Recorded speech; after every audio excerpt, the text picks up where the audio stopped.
नमस्ते, प्रणाम, जय श्री राम। हम हैं ब्रजेश राजभर, कलाकार आप जबर फनकार। दोस्तों, आज द जबर पॉडकास्ट में उपस्थित हैं अंबेडकर नगर जिले के वरिष्ठ पत्रकार, क्रांतिकारी पत्रकार, आदरणीय बड़े भैया गणेश मौर्य जी।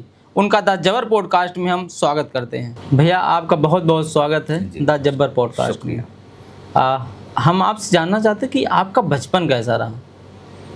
बचपन तो देखिए, हम ये आज जहाँ जिला कारागार बना है जी, मरैला मिल जी, ये यूपी स्टेट की सबसे नंबर 1 की कताई मिल थी। 1992 में ये मिल बंद हुई, क्योंकि मेरे फादर भी उस पर वहाँ पे एक हेड फिटर के रूप में काम करते थे जी, मिल। और मेरा जन्म भी वहीं हुआ और फिर कुछ पढ़ाई लिखाई वहाँ पर हुई। फिर वहाँ से मिल बंदी के कारण फिर यहाँ पे शहजादपुर में हम लोग आए, अकबरपुर जिला मुख्यालय के साइड में।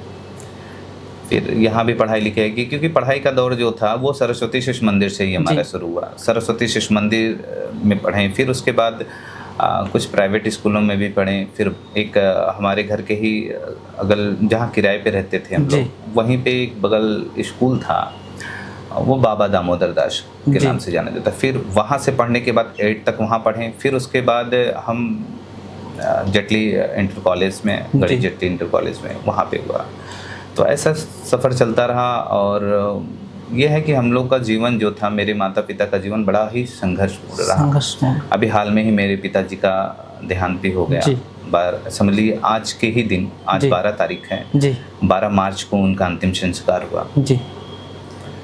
तो और माता ने भी मेरी बहुत संघर्ष किया जी।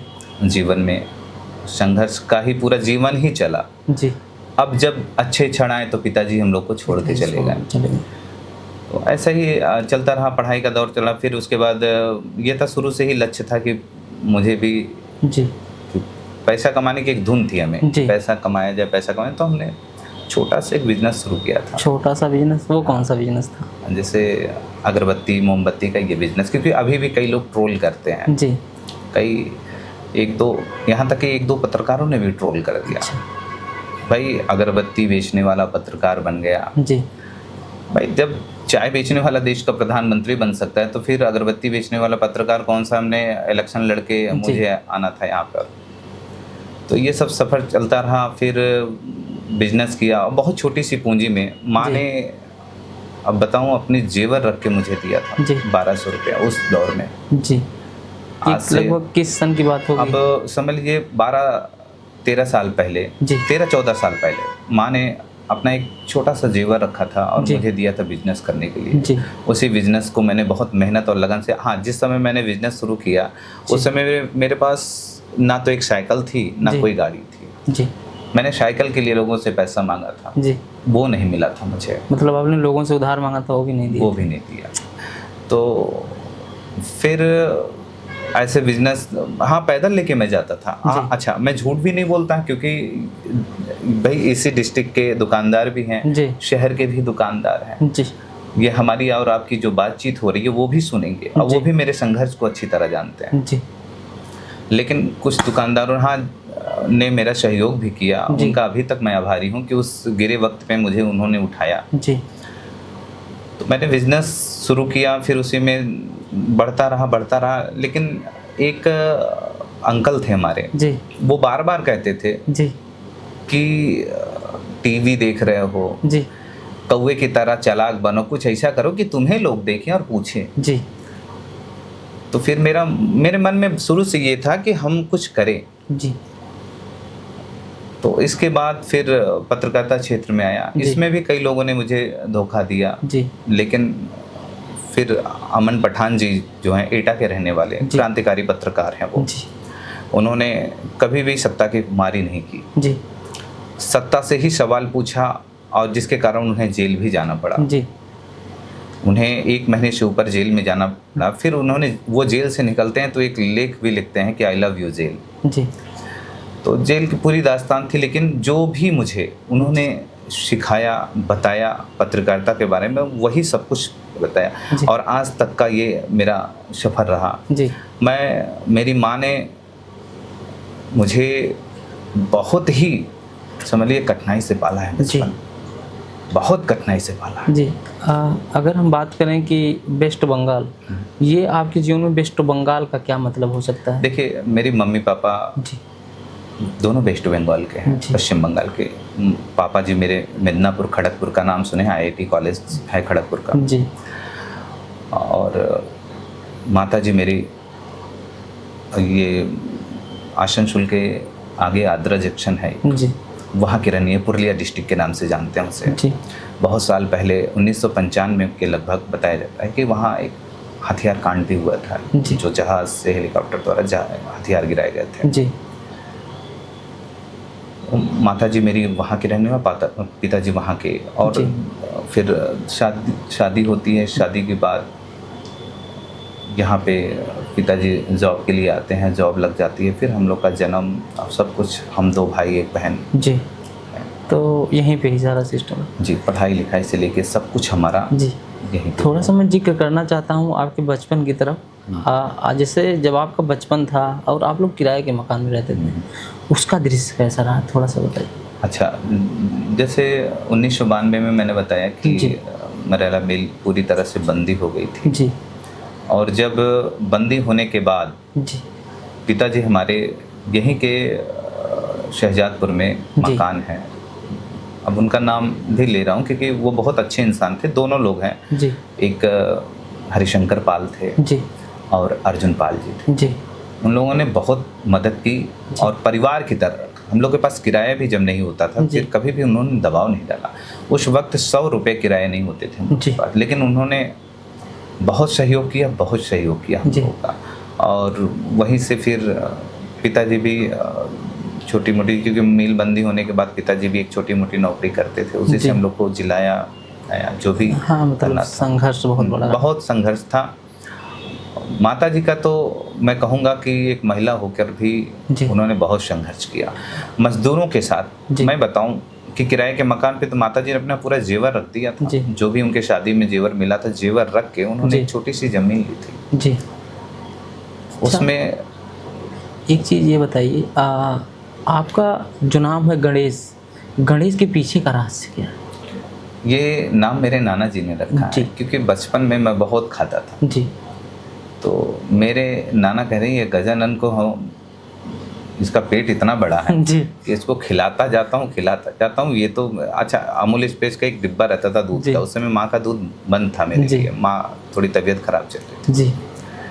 तो 2 दिन के अंदर दूध का डिब्बा खत्म कर देता था। सोचिए कितना हाँ, बहुत खाता था जी। तो इसीलिए मेरे नाना जी ने मेरा नाम गणेश और वही नाम आज चल रहा है। जैसे जब आपके पास घर पे पैसे नहीं होते थे दूध के, और आप एक भुक्खड़ तरीके से थे, बहुत खाते पीते थे, तो उस टाइम पे शायद पैसे ना होने के कारण आपकी मम्मी को मजदूरी भी करना पड़ता था। हाँ, वो माँ ने मेरी मजदूरी भी किया है जी। मेरी माँ ने मजदूरी करके मुझे लाया, क्योंकि उस समय का एक वाकया था कि जैसे होता है कि घर परिवार में कुछ ये हो जाए दादी से या किसी से कि हाँ इनको नहीं ये करना है, नहीं रखना है, क्या करना है, तो उस समय भी मेरी माँ ने बहुत संघर्ष करके हमको पाला जी। शायद उस समय मम्मी जो है किसी दुकान पे जाती थी, सीमेंट वगैरह वाला, वो सब भी मेरी माँ ने बहुत मेहनत किया है कि सीमेंट के जो वो ढुक्के से हो जाते थे, उसको कूट के चाल के बेच के मेरी माँ ने मुझे पाला। वो माँ बाप का एहसान तो जीवन में कभी नहीं भुला सकता, कभी नहीं चुका सकता, कोई भी नहीं चुका। तो कहा कि शुरुआत कहाँ से हुई थी? ये 2016 से मैंने शुरुआत की थी जी, एक न्यूज़ पोर्टल से जी, जो मैंने अभी आपको जिक्र शुरुआत में ही किया था कि अमन पठान जी हैं जी। और अमन पठान जी ने पत्रकारिता का उसमें न्यूज़ पोर्टल से शुरुआत की थी, और उन्होंने लिखना, पढ़ना, बोलना हर तरीका सिखाया उन्होंने। अब वो डांटते भी थे, कभी कैसे मैं नाराज़ हो जाता था कि मुझे जब इतने डांट देते थे, गुस्सा करते थे, तो जब मैं नाराज़ होता तो वो मुझे मनाते भी थे जी। यही कहते थे कि उसी पेड़ पे पत्थर मारा जाता है जिस पे फल लगे हों, गणेश आप आगे जाओगे, ये बार बार वो कहते थे जी, कि आप आगे जाओगे जी, और आपके अंदर वो चीज़ है। अच्छा, मुझे कभी नहीं लगता था मेरे अंदर वो, बार बार वो कहते थे यही चीज़, और आज वो मुझे इस मुकाम पे देख के बहुत खुश हैं जी और मेरी सराहना भी करते रहते हैं। जी खैर वो तो अभी पत्रकारिता से बहुत बैक हो गए हैं जी। क्योंकि कुछ स्थितियां खराब ऐसी रहीं, जी। लेकिन फिर भी उनका जिद और जुनून मुझे अभी तक याद है। अभी तक याद है। काम करने का उनका काम करने का तरीका क्या होता था अमन पठान जी का? वो सत्ता से सवाल करते थे, जी कुछ भी हो जाए, जी यहाँ तक कि जो बहुत ज़्यादा चहेता रहता था उससे भी करते थे वो सवाल। जी। ऐसा नहीं कि मुस्लिम रहते थे, मुस्लिमों के बारे में भी उन्होंने बहुत लिखा है अच्छा कि कह दिया गया कि मुस्लिम पत्रकार है, मुस्लिमों के बारे में भी लिखा, जी और आलोचनाएं भी होती रहती थी उनकी, उनके कौम के लोग ही उनकी आलोचना करते थे, जी। लेकिन इन सब चीज़ों को वो किनार कर देते जी। थे। अगर कहते थे कि पत्रकारिता में मुझे किसी को खुश करने की मुझे ये नहीं है, ना किसी के खुश होने से मुझे कुछ ये हो जाएगा। भाई मैं अगर किसी को खुश कर दिया तो मुझे मिल के आ जाएगा। सही बात। हम थोड़ा सा अगर आगे बढ़ें तो कोई कांड ऐसा बताइए जहाँ से आपको बहुत प्रताड़ित किया गया। प्रताड़ित तो बहुत किया गया जी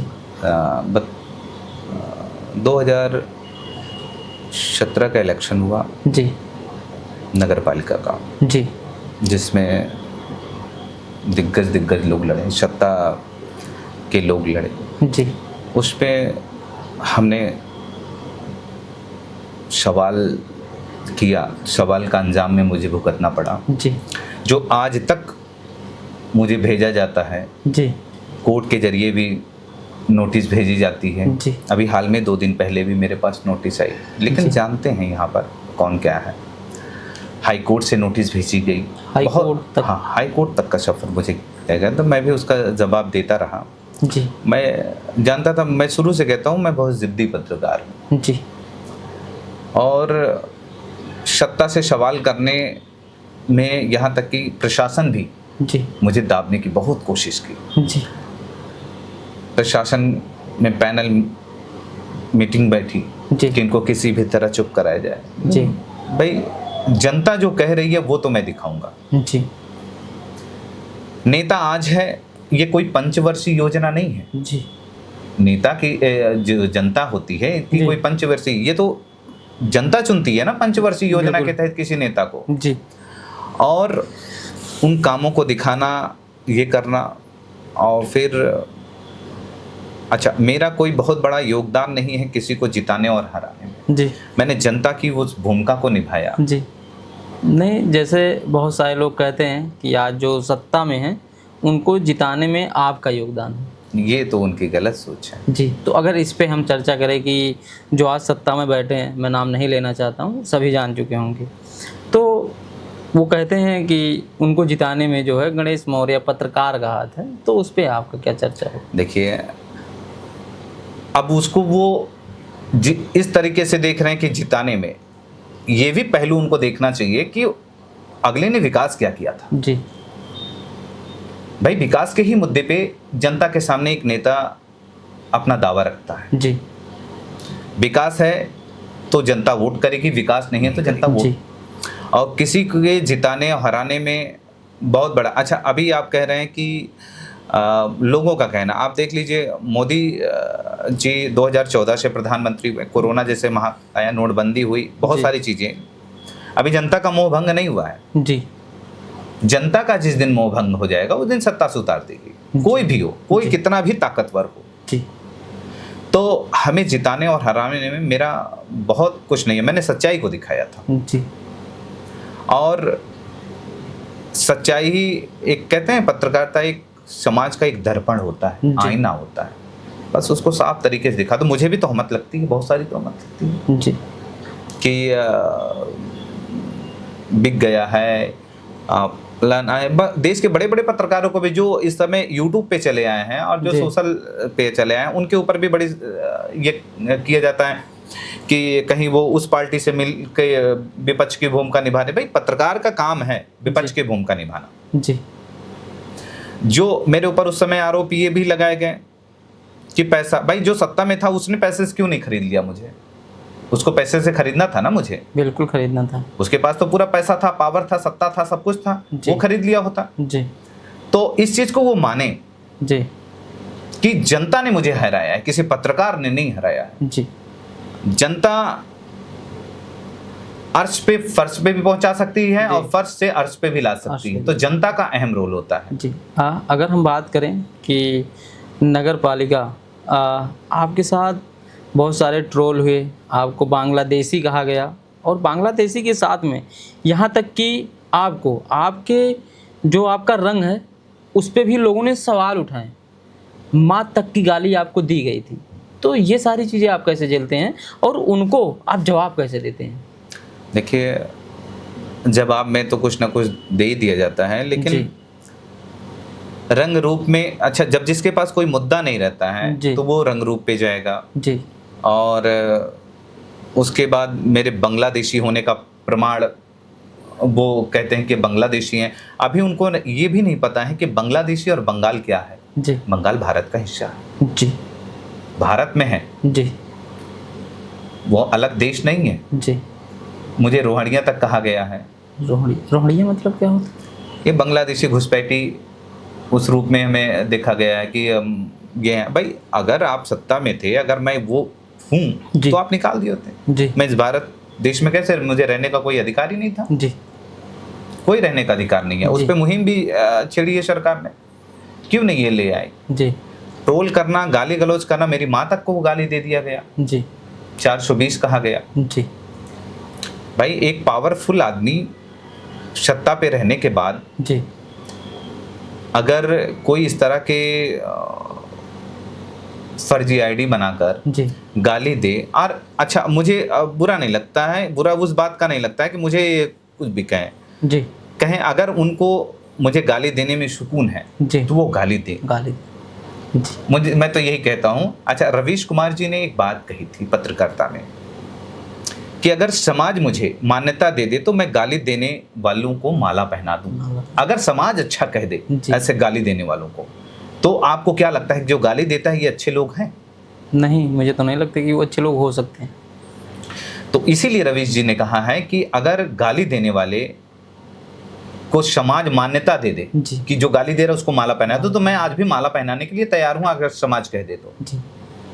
और मैं लेकिन चीज़ें गाली देना, उटपटांग चीज़ें कहना, जाति सूचक गालियां देना, बहुत तरह के कमेंट झेले गए। माँ को 420 तक कह दिया गया, मेरी माँ को।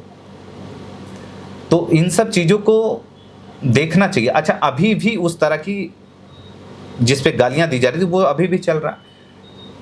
उस पे कहा जाता है, बहुत सारी चीज़ें कहा जाता है, लेकिन मैं उन सब चीज़ों पे ध्यान ही नहीं देता। मुझे अपने लक्ष्य पे ध्यान देना है। जी। हाँ। कौन क्या कह रहा है, क्या नहीं कह रहा है, इसको मुझे नहीं देखना। अगर मैं इन सब चीज़ों पे रह जाऊंगा तो फिर मैं काम नहीं कर पाऊंगा। जैसे उस दौरान ऐसा भी हुआ था कि जब पूरी जांच पड़ताल हुई तो आपने मुकदमा तक ठोंक दिया था। हाँ, वो हमने नहीं, वो तो एसपी के आदेश पे ये हुआ कि एक शिकायती पत्र पे एसपी ने आदेश दिया। फिर उसके बाद जब जांचें हुई तो साइबर जो टीम थी उन्होंने जांच किया और जांच करने के बाद मुकदमा दर्ज हुआ। मुकदमा दर्ज होने के बाद अपनी कार्रवाई, जो कानूनी कार्रवाई है वो पुलिस अपना कर रही है। जी। पुलिस का उस समय एक डायलॉग था, आप बता रहे थे सब कुछ, वो अच्छा, वो डायलॉग तो कि पड़ी लकड़ी आपने तो ले लिया जी, क्या मैं भी ले लूं? हाँ। जब उस पर मैनेज करने की बात हुई थी। मतलब कि हर एक जगह मैनेज ही किया जाता है। हाँ, अच्छा, मुझे भी मैनेज करने की बहुत कोशिश की तो मैं मैनेज नहीं हुआ। जी। मैं मैनेज नहीं हुआ था। क्या ऐसा तो नहीं कि सत्ता में बैठे लोग जो हैं वो बाद में आए और जो विपक्ष के थे उन्होंने पहले आपको मैनेज कर लिया, ऐसा कुछ था उस समय? नहीं, ऐसा कुछ नहीं था, कुछ नहीं था, ऐसा कुछ नहीं है। इस चीज़ को तो कोई ये नहीं कह सकता कि हाँ उस पर किसी ने मैनेज कर लिया। ये मैं फिर कह रहा हूँ जी, अगर कोई पैसा देने के लिए तैयार है, कोई सत्ता का व्यक्ति तैयार है जी, और भारी भरकम जी, तो उसके सामने विपक्ष क्या दे पाएगा? कुछ नहीं दे पाएगा, विपक्ष क्या दे पाएगा। नहीं दे। तो इस पे ये नहीं था, मुझे बहुत ये करने की कोशिश की गई जी लेकिन मैं झुका नहीं। और एक ही चुनाव नहीं, कई ऐसे चुनाव हुए हैं जी जिसपे मुझे रोकने की, सांसदी के चुनाव में भी मुझे इस तरह की चीज़ें आई थी जी लेकिन मैं फिर भी नहीं किया था। सांसदी के चुनाव में भी मैंने कह दिया था जी कि जो गाड़ियों में भीड़ भड़ के आ रही है वो वोटर नहीं है, जी वोटर नहीं थे वो। जी वोटर तो मैंने उस समय भी कहा था कि जो वर्तमान सांसद हैं इस समय, जी मैंने कहा जीत की मंजिल पर वही है। जी तो इस पे हमारा किसी से विरोध नहीं, जो जनता कही, जो जनता का ये हुआ। और झूठी ढपली बजाना नहीं कि जी। झूठी ढपली बजा दो, झूठी पत्रकारिता कर दो कि नहीं ये लहर बन गई है, वो सब चीज़ें नहीं। जी अगर हम बात करें एक सच्ची पत्रकारिता की, तो सच्ची पत्रकारिता क्या हो सकती है? मैंने कहा कि सच्ची पत्रकारिता तो सत्ता से सवाल करना ही होता है। सत्ता की आंखों में आंखें डालकर, मेरी क्या विसात है, बड़े बड़े और धुरंधर पत्रकार हैं लेकिन हाँ, पत्रकारों को उसका जो करते हैं उसका हर्ष भी झेलना पड़ता है, उसको आगे का अंजाम भुगतना पड़ता है। मैं कोई भी खबर लिखता हूँ अगर जी और या तो पेश करता हूँ जी तो मैं ये जान जाता हूँ कि मुझे जवाब क्या देना है और क्या करना है, कि भाई सत्ता से ताकतवर चीज़ कोई नहीं है। कोई नहीं। आज के दौर में सच्ची पत्रकारिता की भूमिका कहाँ रह चुकी है? सच्ची पत्रकारिता की भूमिका हाँ, आज की डेट है, इस दौर में भी है। सच्ची पत्रकारिता के अच्छे अच्छे पत्रकार हैं अपने, जो टीवी चैनलों से बाइकआउट कर दिया गया, उसके बाद वो आके अपने यूट्यूब चैनलों पे भी अच्छे से जनता को ये कर रहे हैं। बहुत बड़े बड़े पत्रकार हैं इस देश में। जैसे अगर हम बात करें कि आज दलाली मीडिया और एक अच्छी मीडिया, दोनों में अंतर क्या हो सकता है? अच्छा, मैं आपको बताऊं जी, अभी आप अकबरपुर कोतवाली के साथ साथ और भी कोतवाली में देख लीजिए, दलालों के हुमार लगे जी एकदम।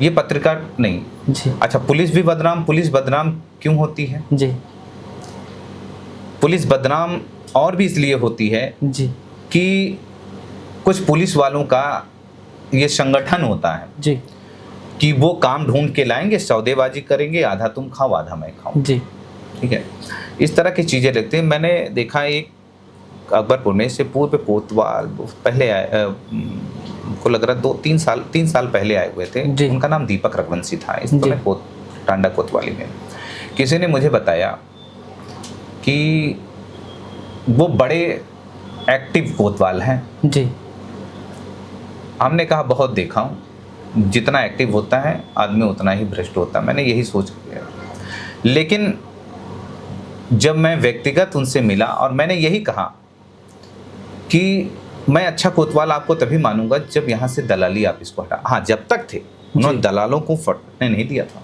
जी, थोड़ा भी इर्द गिर्द भटकने नहीं दिया वहाँ पर जी। तो मैं जाना कि इस कोतवाल में जैसे गोदी मीडिया क्या है आज के दौर में? बहुत चल रहा गोदी मीडिया।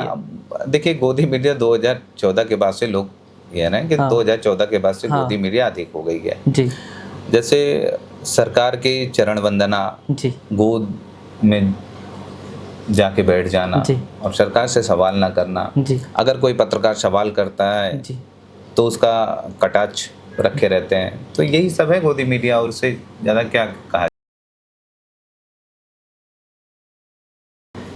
एक बार एक आदमी ने कहा, जी बहुत पावरफुल आदमी था जी, उसने कहा जी कि हम प्रमुख अखबारों को जानते हैं। जी तो मैंने यही कहा कि अखबार बड़ा या पत्रकार की लेखनी बड़ी? जी पत्रकार का वजूद अखबार से नहीं होता है, जी, उसकी लेखनी से होती है, उसके शब्द से होते हैं। जी मैंने कहा कि 2 पन्ने का अखबार जी बड़े बड़े महारथियों को जेल पहुंचा दिया है, उनकी लेखनी के आधार पे हुआ है। और खैर, सुबह मैंने लिखा जी, और जब लिखा तो ढूंढने लगे वो जी, और मैंने ये भी कहा था कि अगर हमारे अखबार में समोसा बांट के फेंक दिया गया होगा तो आप उसको धुल के पढ़ेंगे। जी और खोजा और फिर मान गया उसने, जी। कहा कि हाँ। तो मैं यही ये जानता हूँ कि कोई भी पत्रकार हो उसके अखबार और चैनल से वजूद नहीं बनता है। जी मैं कुछ नहीं मानता हूँ, जी। चाहे कितना भी बड़ा दमदार अखबार हो जी और या चैनल हो, उसकी लेखनी अगर उसमें हो अच्छी जी तो उस अखबार को लोग सुनना, देखना, पढ़ना पसंद करते हैं। जैसे अभी हाल ही में उत्तर प्रदेश सरकार द्वारा एक नीति लागू होती है कि हम पत्रकारों के लिए कुछ अच्छा करेंगे, लेकिन आपका एक पोस्ट आता है कि जो आपके सिस्टम में हैं, जो आपके तलवे पर हैं, आप उनके लिए अच्छा कर सकते हैं, लेकिन जो व्यक्ति आपसे आंखों में आंखें डालकर बात कर रहा, डंके की चोट पे बात कर रहा है, तो उसके लिए आप क्या करेंगे? तो इस पे क्या विचार हो सकता है आपका? इस पे वही है कि मैंने अपने खबरों के माध्यम से ही बताया कि सरकार की जो चरण वंदना करेगा जी उसी के लिए ये सारी चीजें पत्रकारों के लिए। अच्छा आप बता दीजिए, पत्रकारों की इतनी सरकार कब से हितैषी हो गई? जी आपने देखा होगा मिड डे मील के खाने में एक पत्रकार ने जी दिखा दिया था तो उसे जेल हो गई। जी एक विधायक के खिलाफ बोल दिया गया तो पत्रकार को हथकड़ी लग गई। जी नंगा तक पत्रकारों को कर दिया गया, तब कहाँ थे? और तब सोई हुई थी सरकार। बहुत सारे भाई आप कहते हैं कि पत्रकारों के साथ बदसलूकी जो करेगा उसको छोड़ा नहीं जाएगा। जी अरे छोड़ा नहीं जाएगा, किस दायरे में वो आएगा?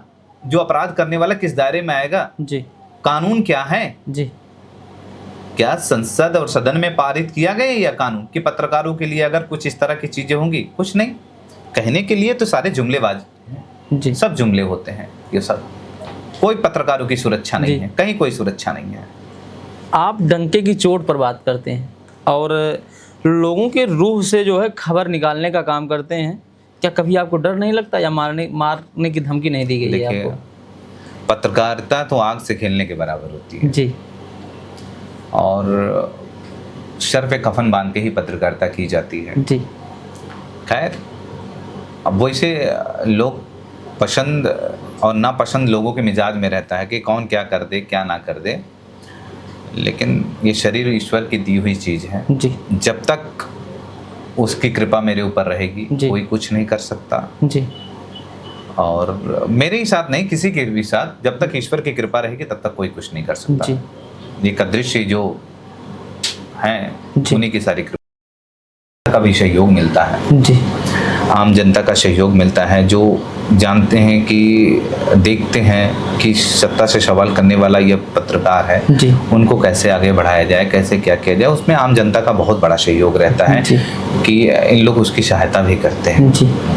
अगर हम बात करें आपकी, तो आपको सहयोग के लिए जनता द्वारा क्या मिलता है? देखिए, हमें सहयोग से जनता के द्वारा बहुत मिलता है, जी। बहुत प्यार मिलता है। जी मेरा स्टूडियो भी ये है, ये जनता का प्यार है, जी जनता का प्यार है और जनता के प्यार से ही बना है ये जी। स्टूडियो।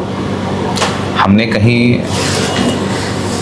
बहुत धन नहीं रखा है, जी जनता के प्यार से और सहयोग से ही हमारा सब कुछ तैयार हुआ है। जी उनकी भी काफ़ी दिनों से अपेक्षा थी कि आप एक खुद का स्टूडियो बनाइए जी और जहाँ सवाल करिए।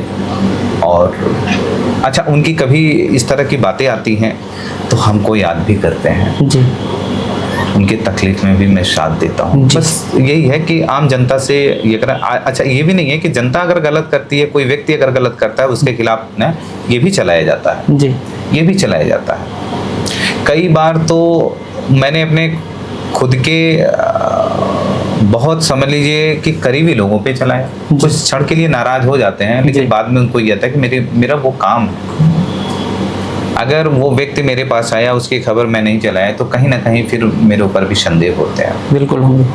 तो इसीलिए ये विचार में कहाँ से आया कि अब गणेश मौर्य को पॉडकास्ट करना है? अभी हाल में ही एक अधिकारी ने भी मुझसे कहा था, जब जी। शुरुआत नहीं हुआ था, जी और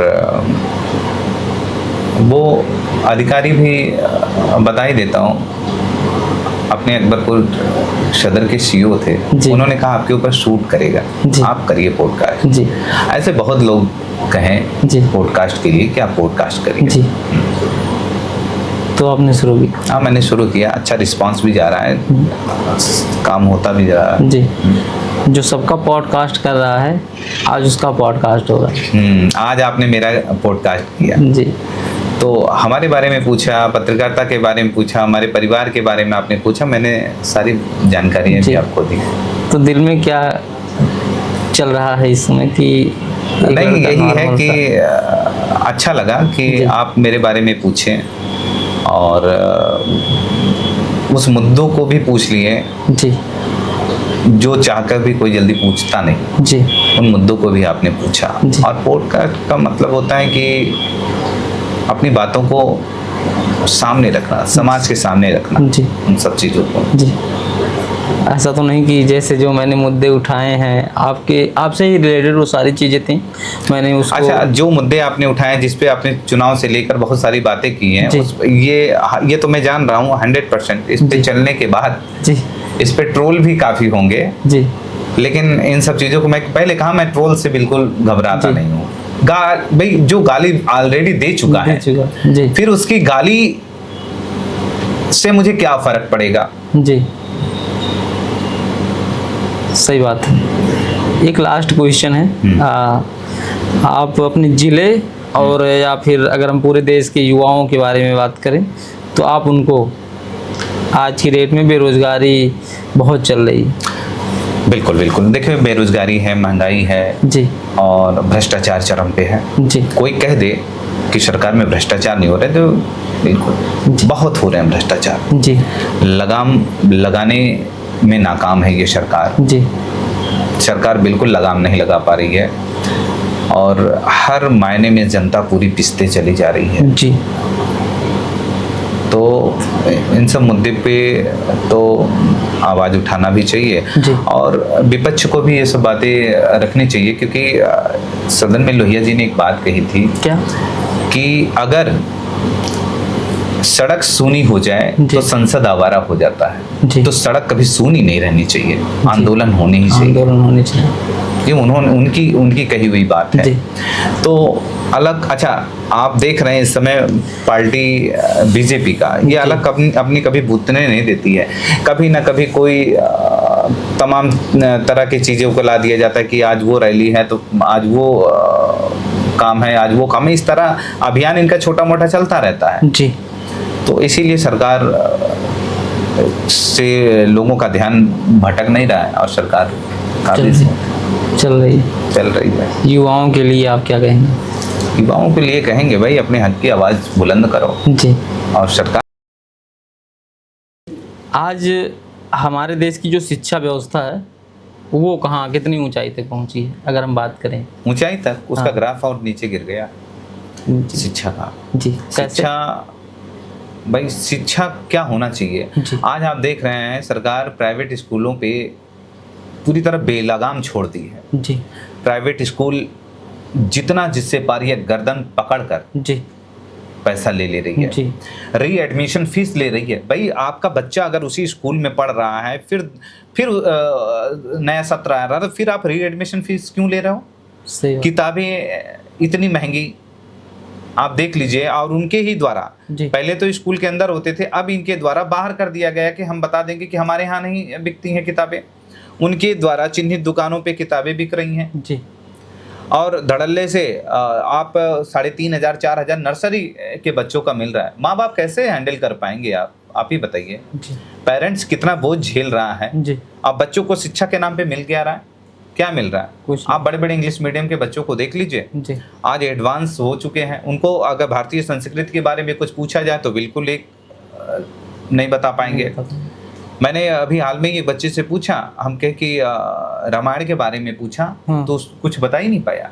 बहुत सरल सा क्वेश्चन था मेरा, जी। लेकिन उस पर वो कुछ बता नहीं पाया। तो मैंने कहा ये कौन सा इंग्लिश मीडियम में शिक्षा दिया जा रहा है, जी, जहाँ भारत की संस्कृति को विलुप्त कर दिया जा रहा है बिल्कुल पूरी तरह।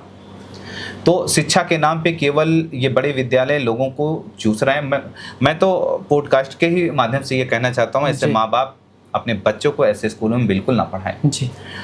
बस इतना ही कह सकता हूँ, क्योंकि जब सरकार नहीं सुनती है तो ऐसे विद्यालयों से अपने बच्चों का नाम कटवा दे। जी। आज सरकार भी चाहती है कि प्राइवेट स्कूलों में लिखा जी। है। अगर सरकार अपनी स्कूल की व्यवस्था को चुस्त दुरुस्त कर दे, जी बेहतर स्कूल बना दे। आपने दिल्ली का देखा, जी देखा। आम आदमी पार्टी, भाई शिक्षा मंत्री जब यहाँ पे आ रहे थे मनीष जी। सिसोदिया, तो जी। उत्तर प्रदेश में उनको घुसने नहीं दिया जा रहा था। जी उन्होंने कहा कि हम देखते हैं आपके उत्तर प्रदेश की व्यवस्था, जी और उन्होंने दिखा दिया था अपने ये दिल्ली की। जी भाई आज दिल्ली की आवाम कितनी खुश थी जी शिक्षा व्यवस्था को लेकर, बहुत अच्छा ये था। तो एजुकेशन तो बच्चों को बिल्कुल अच्छी होनी चाहिए, जी। और पढ़ाई जहाँ तक है ये सरकार पूरी तरह फ्री करना चाहिए। जी शिक्षा, जी स्वास्थ्य, जी ये तो बिल्कुल फ्री होना चाहिए। जी। लेकिन शिक्षा के नाम पे जो है आज सबसे ज्यादा शिक्षा में ही लूटा जा रहा है लूटा पैसा। जा रहा है, स्वास्थ्य में भाई लूटा जा रहा है। सरकार क्यों नहीं इन पे हंटर चला रही है? जी। मैं तो ये कह रहा हूँ सरकार को हंटर चलाना चाहिए जी। ऐसे लोगों पे। सरकार एक बार खड़ी जो है कड़ा एक्शन ले ले तो अभी विद्यालयों की हालत खराब हो जाए। जी क्योंकि देखिए इसमें सरकार के साथ साथ सरकार अगर कुछ ठोस कानून भी लाती है तो जो यहाँ के बड़े अधिकारी हैं जी वो मिले होते हैं, जी बड़े अधिकारी हैं, बेसिक शिक्षा अधिकारी, जी उनको सारी चीजें पता है, लेकिन उसके बावजूद भी नजरअंदाज करते हैं। जी भाई नोटिस भेजी जाती है, फिर चढ़ावा हो जाता है, सारा चीज कंप्लीट हो सारा जाता चीज़ है, यही complete सब सारा सिस्टम चलता है। अच्छा, अगर हम बात करें कि जो हमारे सरकारी विद्यालय हैं इनको सही कैसे किया जाए, तो इस पर आपके क्या विचार हो सकते हैं? टीचर अच्छे हैं। जी अब वो एक दौर था जी कि उस दौर से बहुत आगे चले गए और शिक्षक पढ़ाना चाहते हैं बच्चों को, जी। लेकिन उनके पास अच्छी सुविधाएं नहीं है जी। विद्यालय में। प्राइमरी विद्यालय के टीचर बहुत अच्छा पढ़ाना चाहते हैं, लेकिन उनके पास सुविधा, क्योंकि कई टीचर मिलते हैं बताते भी हैं जी कि सरकार इतना हमें पढ़ाई के ही ऊपर खाली सौंप दिया जाए तो ठीक है, लेकिन बहुत सारे काम, अभी जनगणना भी जी। काम आ जा रहा जी। है, SIR का भी काम आ गया, तो बहुत सारे ऐसे काम दे देते हैं जो उनका ध्यान भटका दिया जाता है। बच्चों पे अच्छा फोकस करना चाहते हैं, लेकिन सरकार अभी हाल ही में नेपाल के जो प्रधानमंत्री हुए हैं श्री बालेन शाह जी, उन्होंने शिक्षा पे बहुत कड़े एक्शन लिए हैं, तो क्या हो सकता है अपने इस पे भारत के प्रधानमंत्री को भी ये चीज फोकस करना चाहिए। जी मैंने शिक्षा पे कहा ना, सरकार अगर चाहे जी तो वो वहाँ की सरकार करके दिखा दी जी। कि क्या करना चाहिए। जी यहाँ की सरकार करना नहीं चाहती। जी भाई केवल बहुत सारी जब आवाज उठाए जाते हैं, अच्छा शिक्षा का माफिया कौन है? बड़े बड़े नेता, मंत्री, सांसद, जी इन्हीं के शिक्षा विभाग से सारे जुड़ाव हैं, और शिक्षा के स्कूलों भी सबसे ज्यादा इनके हैं, तो एक प्रकार के शिक्षा माफिया के रूप में काम करते हैं।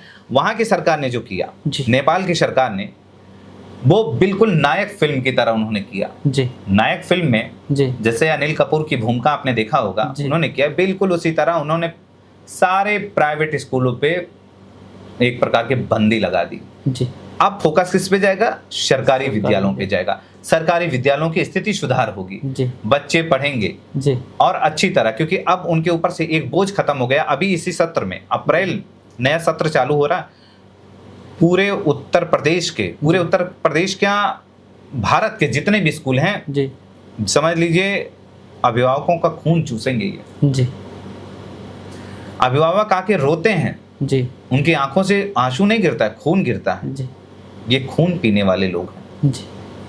अगर हम बात करें स्वास्थ्य के बारे में, तो आज बड़े बड़े हॉस्पिटल खुल रहे हैं, और हमारे जो सरकारी स्वास्थ्य विभाग है या जैसे जिला अस्पताल हो गए, उनकी स्थिति थोड़ी बहुत काफ़ी दयनीय दिख रही है।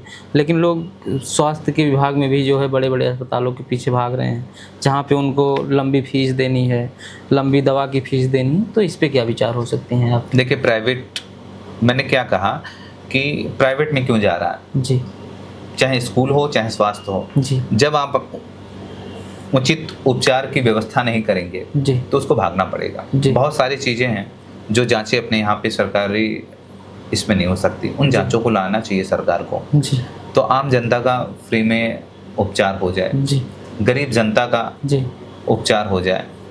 तो जब सरकार इन सब, अभी आप देखेंगे तो वेंटिलेटर की स्थिति भी अच्छी नहीं रहती है, जी तो कैसे हम अच्छे स्वास्थ्य की न करें? बहुत सारी दवाइयाँ होती हैं जो बाहर मेडिकल पे लिखना पड़ता है जी डॉक्टर को, और डॉक्टर भी समय पे ड्यूटी भी नहीं देते हैं। जी।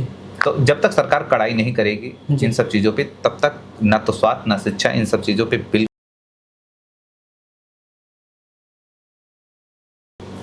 बस गणेश मौर्य अगर पत्रकार नहीं होते तो वो क्या होते हैं? अगर पत्रकार नहीं होते तो बिल्कुल मैं राजनीति में जाना पसंद करता जी और राजनीति में अगर जाता, अच्छी मुकाम पे हो जाता, जी फिर मैं नायक की भूमिका निभाता, बिल्कुल अनिल कपूर की तरह। जी अनिल कपूर की तरह इसलिए क्योंकि उसके जो 24 घंटे के जो फैसले थे, ताबड़तोड़ फैसले, जी ये तो कहा जाता कि फिल्मों में हो सकता है जी लेकिन कुछ अहम फैसले तो कर ही देता। जी जैसे नेपाल के जी प्रधानमंत्री ने किया, जी ये तो आज पूरे विश्व में एक अच्छा एक पैगाम गया जी कि देखो, खाली नीयत साफ अगर हो जी तो काम कोई भी छोटा नहीं होता। उन्होंने नियत हौसला बुलंद किया तत्काल। अच्छा, वो अभी भी समझ लीजिए कोई वीआईपी बहुत कल्चर से नहीं, वो लोगों के बीच में जा रहे हैं, गाड़ी से ऑटो से उतर जा रहे हैं, फिर लोगों से मिल रहे हैं। ये देश का प्रधानमंत्री जी। हमारे देश में इससे भी पहले प्रधानमंत्री हुए, देश के first prime minister Pandit Jawaharlal Nehru ji. Pandit Jawaharlal Nehru का एक बूढ़ी औरत ने कॉलर पकड़ लिया था जी। तो उस बूढ़ी औरत का एक सवाल था जी कि मैंने तुझे प्रधानमंत्री तो बना दिया जी, लेकिन तो इस बूढ़ी औरत को दिया क्या? जी। उन्होंने मुस्कुराते हुए कहा कि आज मैंने ये हक दे दिया है कि मेरा कॉलर पकड़ के आप मुझसे सवाल कर सकती हैं जी। ये देश के प्रधानमंत्री थे जी। आज जो पंडित जवाहरलाल नेहरू को गाली दिया जा रहा है और इस तरह की चीजें करिए, ये भी बहुत चीजें। उस समय भी देश की स्थिति क्या थी और देश को कहां से कहां तक लाया गया, जी, ये भी बहुत बड़ी बात है। जी। देश का बजट क्या था, जी, और देश का उस समय बैलगाड़ी में लोग जाते थे बारात लेकर, जी, डोली में लड़कियां जाती थी, जी। आज वो प्रथा रह गई नहीं, खत्म हो गई। फिर भी उस समाज को और उस देश को आगे बढ़ाने में बहुत।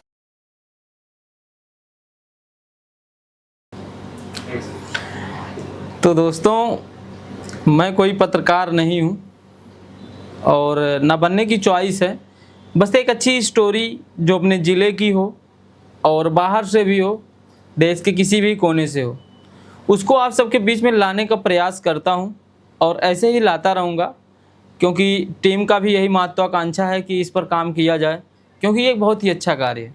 अगर हम किसी को मोटिवेट कर रहे हैं या हमारे थ्रू किसी की स्टोरी आप तक पहुँच रही है, और आज हम जो पॉडकास्ट किए हैं ये सच में डंके की चोट पर आधारित है, क्योंकि जो ये डंके की चोट पर सच है, ये आज हमने कहाँ से निकली थी ये आवाज़, और आज ज़िले में ही नहीं अपितु बाहर के ज़िलों तक, यूपी लेवल तक इनकी आवाज़ को पहचानी जाती है। सरकार से क्वेश्चन करते हैं, उनके आँख में आँख डालकर बात करते हैं, और यही चीज़ इन्हें आज सब पत्रकारों से अलग बताती है। तो ऐसे महान व्यक्तित्व के साथ में बैठा, बात किया, मुझे तो बहुत अच्छा लगा। अगर आपको भी यह पॉडकास्ट पसंद आया हो तो आप सब हमारे चैनल को ज़रूर फॉलो करिए और सपोर्ट करिए। ऐसी कहानियाँ हम आप सभी के बीच में लाते रहेंगे। मिलते हैं नेक्स्ट वीडियो में, तब तक के लिए धन्यवाद। जय श्री राम।